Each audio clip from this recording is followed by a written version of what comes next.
A sua sensação era de fadiga, não física, mas moral e intelectual. Tinha vontade de não mais pensar, de não mais amar. Queria, contudo, viver por prazer físico, pela sensação material pura e simples de viver.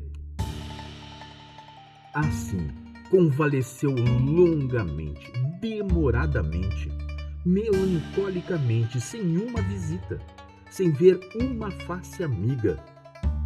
Coleone e família se haviam retirado para fora. O general, por preguiça e desleixo, não viera vê-lo. Vivia só, envolvido na sua suavidade da convalescença, a pensar no destino, na sua vida, nas ideias e, mais que tudo, nas suas desilusões. Entretanto, a revolta na Bahia chegava ao fim. Toda a gente já pressentia isso e queria esse alívio. O almirante e Albernaz, ambos pelos mesmos motivos, observavam esse fim com tristeza. O primeiro via fugir o seu sonho de comandar uma esquadra e a consequente volta para o quadro. E o general sentia perder a sua comissão, cujos rendimentos faziam de forma tão notável melhorar a situação da família. Naquela manhã, bem cedo, Dona Maricota acordara o marido. Chico, levanta-te. Olha que tens que ir à missa do senador Clarimundo. Ouvindo a recomendação da mulher, Albernaz ergueu-se logo do leito. Era preciso não faltar. A sua presença se impunha e significava muito. Clarimundo fora um republicano histórico, agitador, tribuno temido no tempo do Império. Após a República, porém, não apresentara aos seus pares do Senado nada de útil e benfazejo. Embora assim, a sua influência ficara sendo grande, e com diversos outros era chamado patriarca da República. Há nos próceres republicanos uma necessidade extraordinária de serem gloriosos e não esquecidos pelo futuro, a que eles se recomendam com teimoso interesse. Clarimundo era um desses próceres e, durante a comoção, não se sabia bem por que o seu prestígio cresceu e já se falava nele para substituir o marechal. Albernaz conhecera-o vagamente, mas assistir à sua missa era quase uma afirmação política. A dor da morte da filha já se esvaíra muito na sua memória. O que o fazia sofrer era aquela semivida da moça, mergulhada na loucura e na moléstia. A morte tem a virtude de ser brusca, de chocar, mas não corroer, como essas moléstias duradouras nas pessoas amadas. Passado que é o choque, vai ficando em nós uma suave recordação do ente querido, uma boa fisionomia sempre presente aos nossos olhos. Dava-se isso com Albernaz, e a sua satisfação de viver e a sua jovialidade natural foram voltando insensivelmente. Obediente à mulher, preparou-se, vestiu-se e saiu. Conquanto se estivesse ainda em plena revolta, esses ofícios fúnebres se faziam nas igrejas do centro da cidade. O general chegou a tempo e à hora. Havia uniformes e cartolas e todos se comprimiam para assinar as listas de presença.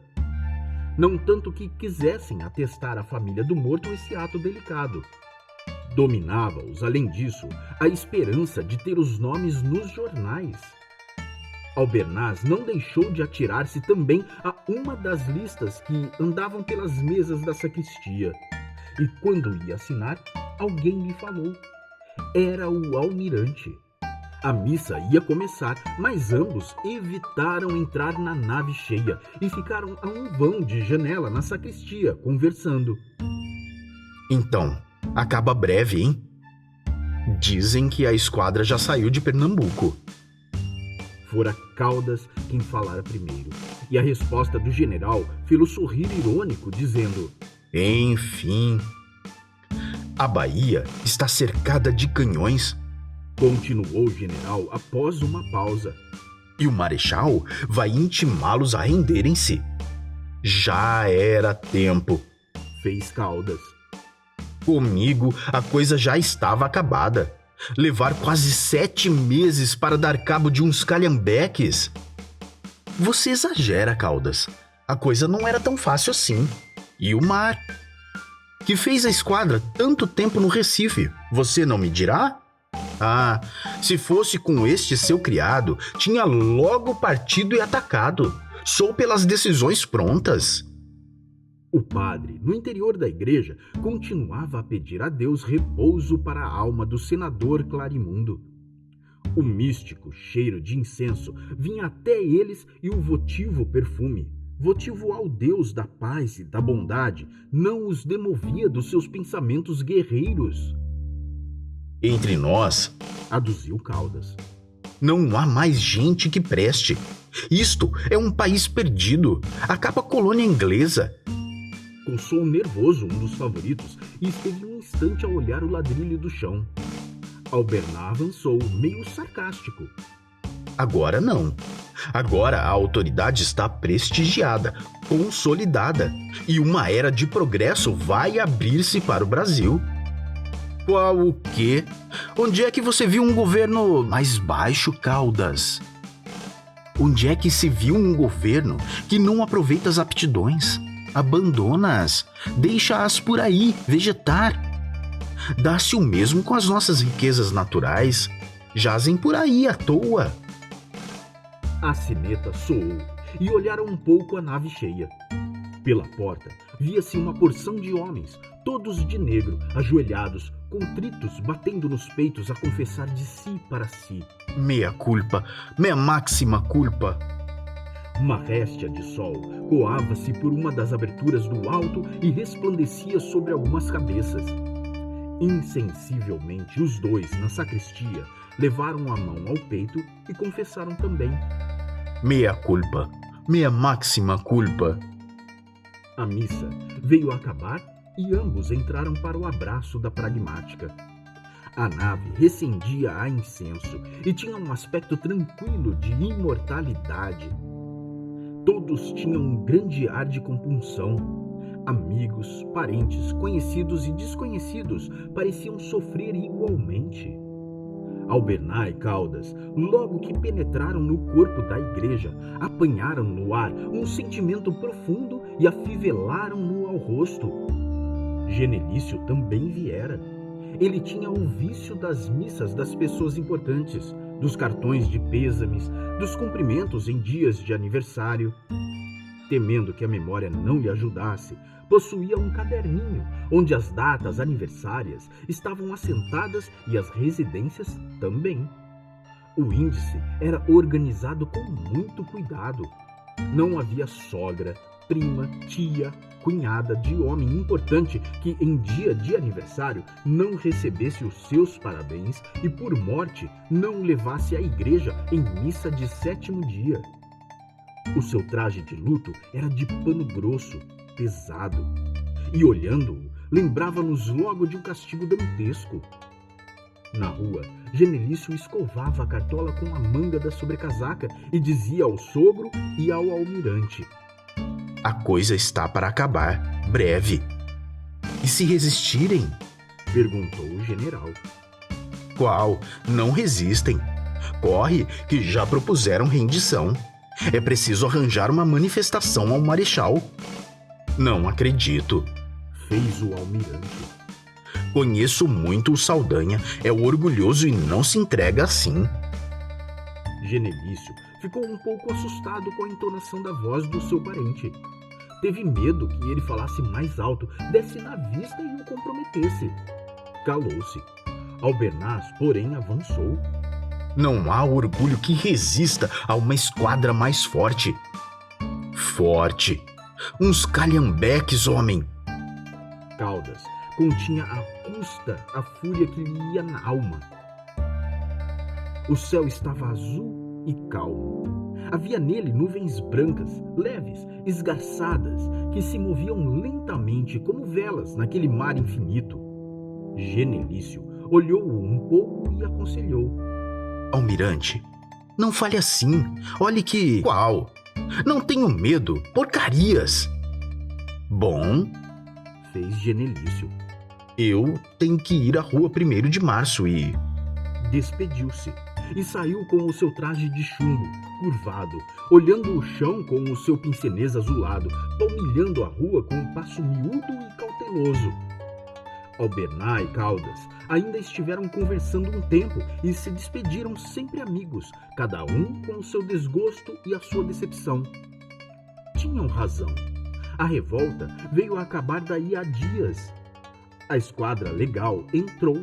Os oficiais revoltosos se refugiaram nos navios de guerra portugueses e o Marechal Floriano ficou senhor da Bahia. No dia da entrada, acreditando que houvesse canhoneio, uma grande parte da população abandonou a cidade, refugiando-se nos subúrbios, por baixo das árvores, na casa de amigos ou nos galpões construídos adrede pelo Estado. Era de ver o terror que se estampava naquelas fisionomias, a ânsia e a angústia também.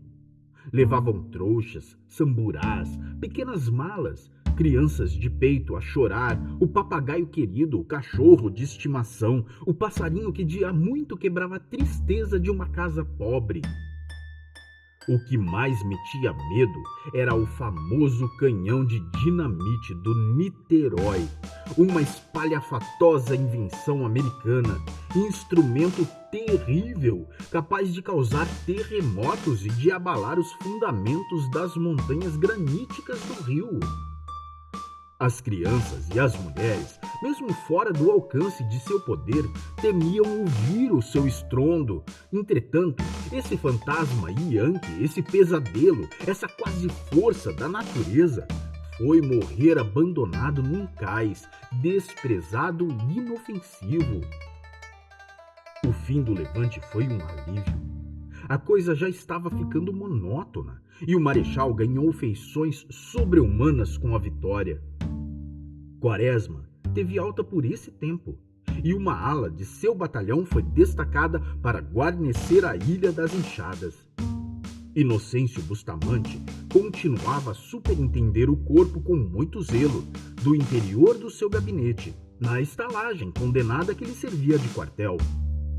A escrituração estava em dia e era feita com a melhor letra. Policarpo aceitou com repugnância o papel de carcereiro, pois na Ilha das Enxadas estavam depositados os marinheiros prisioneiros. Os seus tormentos d'alma mais cresceram com o exercício de tal função. Quase os não olhava, tinha vexame, piedade, e parecia-lhe que dentre eles um conhecia o segredo de sua consciência. De resto, todo o sistema de ideias que o fizera meter-se na guerra civil se tinha desmoronado. Não encontrara o Sully e muito menos o Henrique IV.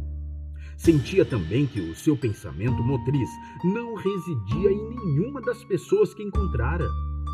Todos tinham vindo ou com pueris pensamentos políticos ou por interesse. Nada de superior os animava. Mesmo entre os moços, que eram muitos, se não havia baixo interesse, existia uma adoração fetística pela forma republicana, um exagero das virtudes dela, um pendor para o despotismo que os seus estudos e meditações não podiam achar justos. Era grande a sua desilusão. Os prisioneiros se amontoavam nas antigas salas de aulas e alojamentos dos aspirantes. Havia simples marinheiros, havia inferiores, havia escreventes e operários de bordo, brancos, pretos, mulatos, caboclos, gente de todas as cores e todos os sentimentos, gente que se tinha metido em tal aventura pelo hábito de obedecer, gente inteiramente estranha à questão em debate, gente arrancada à força aos lares ou à calaçaria das ruas, pequeninos, tenros ou que se haviam alistado por miséria, gente inara, simples, às vezes cruel e perversa como crianças inconscientes, às vezes boa e dócil como um cordeiro, mas enfim, gente sem responsabilidade, sem anseio político, sem vontade própria, simples autômatos nas mãos dos chefes e superiores que a tinham abandonado à mercê do vencedor. De tarde, ele ficava a passear, olhando o mar. A viração soprava ainda e as gaivotas continuavam a pescar. Os barcos passavam. Ora, eram lanchas fumarentas que lá iam para o fundo da baía. Ora, pequenos botes ou canoas, roçando carinhosamente a superfície das águas, pendendo para lá e para cá, como se as suas alvas velas enfunadas quisessem afagar a espelhenta superfície do abismo. Os órgãos vinham suavemente morrendo na violeta macia, e o resto era azul, um azul imaterial que inebriava, embriagava como um licor capitoso. Ficava assim um tempo longo a ver, e quando se voltava, olhava a cidade que entrava na sombra aos beijos sangrentos do ocaso. A noite chegava, e Quaresma continuava a passear na borda do mar, meditando, pensando, sofrendo com aquelas lembranças de ódios, de sangueiras e ferocidade. A sociedade e a vida pareciam-lhe coisas horrorosas, e imaginou que do exemplo delas vinham os crimes que aquela punia, castigava e procurava restringir. Eram negras e desesperadas as suas ideias. Muita vez julgou que delirava. E então se lamentava por estar sozinho, por não ter um companheiro com quem conversar, que lhe fizesse fugir aqueles tristes pensamentos que o assediavam e se estavam transformando em obsessão. Ricardo estava de guarnição na Ilha das Cobras, e mesmo que ali estivesse, os rigores da disciplina não lhe permitiriam uma conversa mais amigável. Vinha a noite inteiramente, e o silêncio e a treva envolviam tudo. Quaresma ainda ficava horas ao ar livre a pensar, olhando o fundo da baía, onde quase não havia luzes que interrompessem a continuidade do negror noturno. Fixava bem os olhos para lá, como se os quisesse habituar a penetrar nas coisas indecifráveis e adivinhar dentro da sombra negra a forma das montanhas, o recorte das ilhas que a noite tinha feito desaparecer. Fatigado, ia dormir. Nem sempre dormia bem, tinha insônias e, se queria ler, a atenção recusava fixar-se e o pensamento vagabundava muito longe do livro. Certa noite, em que ia dormindo melhor, um inferior veio acordá-lo pela madrugada. Senhor Major, está aí o homem do Itamaraty. Que homem? O oficial que vem buscar a turma do Boqueirão. Sem atinar do que se tratava, levantou-se e foi ao encontro do visitante. O homem já estava no interior de um dos alojamentos. Uma escolta estava à porta. Seguiam-no algumas praças, das quais uma levava uma lanterna que derramava no salão uma fraca luzerna amarelada. A vasta sala estava cheia de corpos deitados, seminus, e havia todo o íris das cores humanas. Uns roncavam, outros dormiam somente. E quando Quaresma entrou, houve alguém que, em sonho, gemeu. Ai! Cumprimentaram-se Quaresma e o emissário do Itamaraty, e nada disseram. Ambos tiveram medo de falar. O oficial despertou um dos prisioneiros e disse para as praças: Levem este. Seguiu adiante e despertou o outro. Onde você esteve? Respondeu o marinheiro. Na Guanabara. Ah, patife! Acudiu o homem do Itamaraty. Este também, levem. Os soldados condutores iam até a porta, deixavam o prisioneiro e voltavam. O oficial passou por uma porção deles e não fez reparo. Adiante, deu com um rapaz claro, franzino, que não dormia. Gritou então: Levante-se! O rapaz ergueu-se tremendo. Onde esteve você? Perguntou. Eu era enfermeiro. Retrucou o rapaz. Que enfermeiro? Fez o emissário. Levem este também. Mas, seu tenente, deixe-me escrever a minha mãe. Pediu o rapaz, quase chorando. Que mãe? Respondeu o homem do Itamaraty. Siga, vá. E assim foi uma dúzia escolhida a esmo, ao acaso, cercada pela escolta, a embarcar num batelão que uma lancha logo rebocou para fora das águas da ilha. Quaresma não atinou de pronto com o sentido da cena, e foi após o afastamento da lancha que ele encontrou uma explicação. Não deixou de pensar então por que força misteriosa, por que injunção irônica ele se tinha misturado em tão tenebrosos acontecimentos, assistindo ao sinistro alicerçar do regime. A embarcação não ia longe. O mar gemia demoradamente de encontro às pedras do cais. A esteira da embarcação estrelejava fosforescente. No alto, num céu negro e profundo, as estrelas brilhavam serenamente. A lancha desapareceu nas trevas do fundo da baía. Para onde ia? Para o boqueirão.